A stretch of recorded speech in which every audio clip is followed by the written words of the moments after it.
Hi guys, and welcome to another episode of Premium Time. Well, except it's not Premium Time today, it's Reward Time, or Bond Shop Purchase Time. So we're looking at the M60, which is an old Clan Wars reward tank that is now available in the Bond Shop to buy for your bonds, at a bargain price of 15,000 bonds. Now, if you've seen my previous view, I think it was What's in the News a few weeks ago, I had an article about this and the 121B being available in the bond shop and on the common test, and there were 17,500 credits in there, but they've reduced the price slightly, which, you know, I'm happy about, and I took the plunge and I got the M60, and we're going to look at it and see whether it's worth it. So first of all, let's go about seeing how we actually get one of these tanks. So, in order to get your hands on the M60, what you need to do is go up to the store, then click on the bonds icon.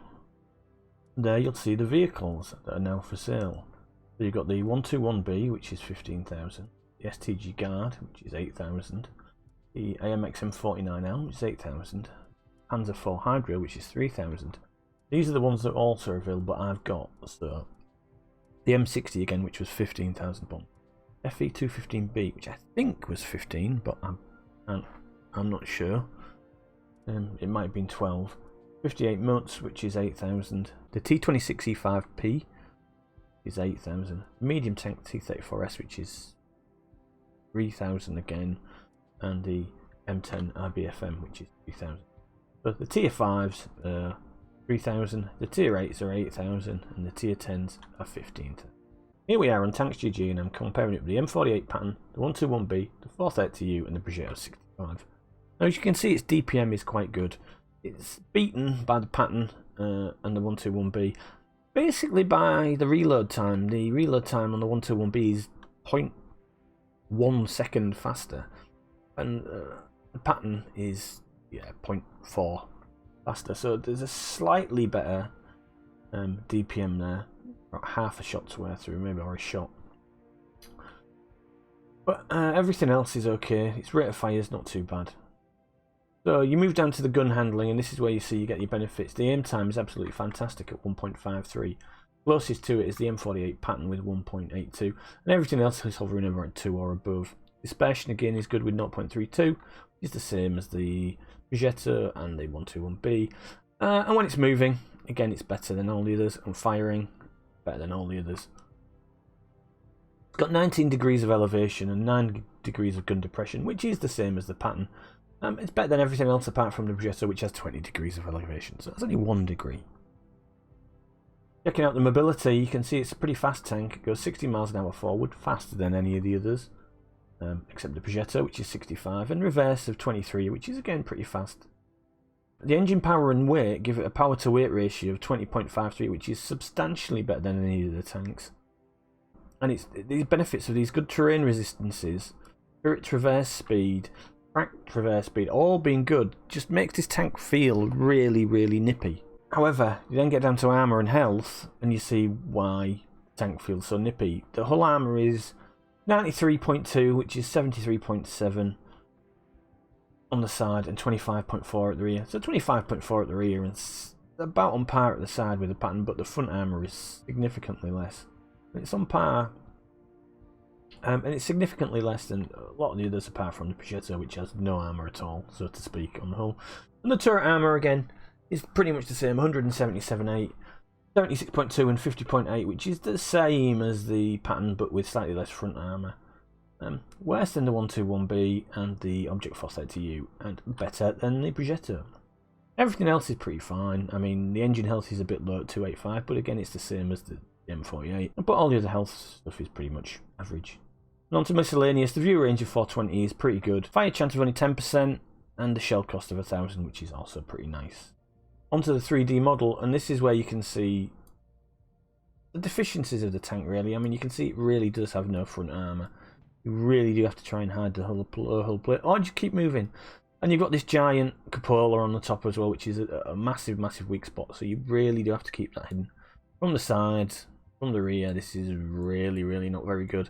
But if you can use it on a ridgeline, keep this lower plate hidden, and you stand a decent chance of bouncing some shots and bounce back for you. But Beware, everyone should be shooting at your turret if you can see that. You have to keep yourself moving so that they can't get a shot at it.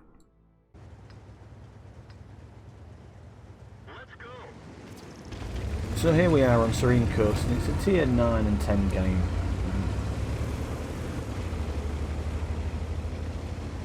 And my immediate plan on this one is to try and use the mobility and get to this corner. C1. You know, the C1 corner. Get there as quick as I can, try and dominate that position. We know the enemy are going to have plenty of stuff there, looking at it, but we've got a back chat with me and a Progetto 65 with me. Our MX1390 is aggressively scouting the middle. The T49 is aggressively scouting the middle. Picked up their MX1390, and our MX1390 is also backing up with a T54 supporting. Not sure what our heavies are doing, but you know. Our RT is now aiming around this corner. So I get there pretty much faster than anyone else. Get a shot off into the T51, but first things first, what is this guy doing behind me? Now, it's at this point, I said there's 3 tanks in front of me and a tank behind me, and I'm thinking, this is not a good position to be in, is it? I mean, look at this. So I'm thinking now, hang on. I can't do anything. There's a tank behind me, and there's 3 enemy tanks, and what the hell is going on?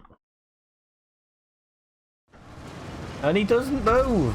Get out of the way! Get out of the way of my tank! You idiot! So that's idiot mode 1. Might have accidentally put a shot into him there. Prevent my fury, but who cares? So again I peek. You notice I am firing heat at the moment on this. I don't want to be missing any shots.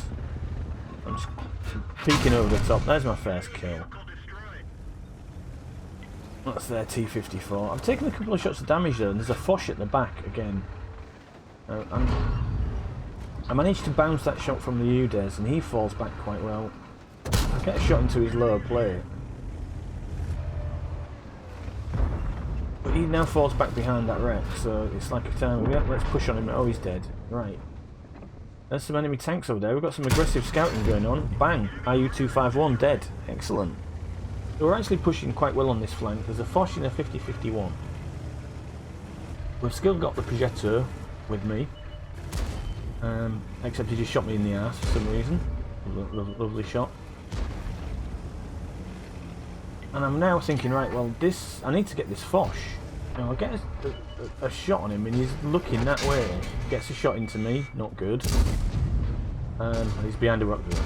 Okay. He then misses, and then tracks me, but that was his last shot. He's now dead. He's now, you know... Bang! There's the Progetto shoots me for a second time. And at this point, I just, you know, I'm auto-aiming actually at this point. And I track him. It's like, oh no, let's not do that. Shoot him in the poop hole. There you go. Bang! He's dead. So what's next? So it's either the RT or the Jag Tiger that's round the back. Our T49's going in strong onto that Jag Tiger. I'm using the mobility to try and outflank the Jag Tiger, and I'm thinking that maybe I should come behind him. But looking at how fast that T49 goes in, he's now turned that Jag Tiger round. The Jag Tiger is now chasing after him, so it's a case of me just simply bang, put a shot into him, setting on fire. He puts the fire out. Have another shot into his back. Bang, and let's just push him up here. And it's like he's going nowhere. Bang. Not quite dead. Oh, look at this! The RT's saving his buddy! Trying to save his buddy. Sorry, RT, you're a bit too late. You're dead. So we've got 4 kills at the moment. The enemy team has collapsed. They really have collapsed. So there's a mouse up here. Let's go for that.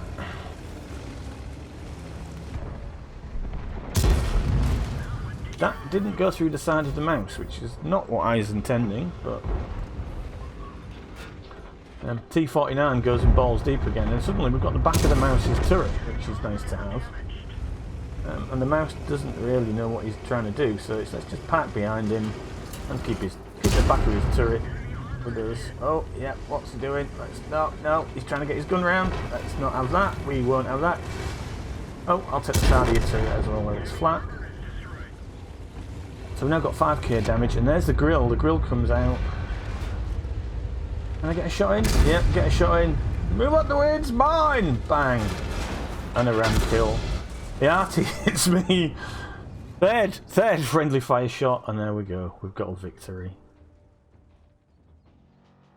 So there you see the battle results screen for that game, which is a perfect example of what you need to do with the M60. I keep moving, keep mobile, take on tanks that are expecting them, outflank tanks, take some shots when you need to, and ram stuff to kill them when they've got no health. So there you can see I got my ace tanker, fire for effect, botter, duelist, hand of god, bruiser, and top gun. Looking at the team score, you can see I was top on damage with 5,270 and 6 kills, and I was top on XP with 1,272. Detailed report shows 19 shots fired, 17 hits, 14 pens. I bounced 5 still.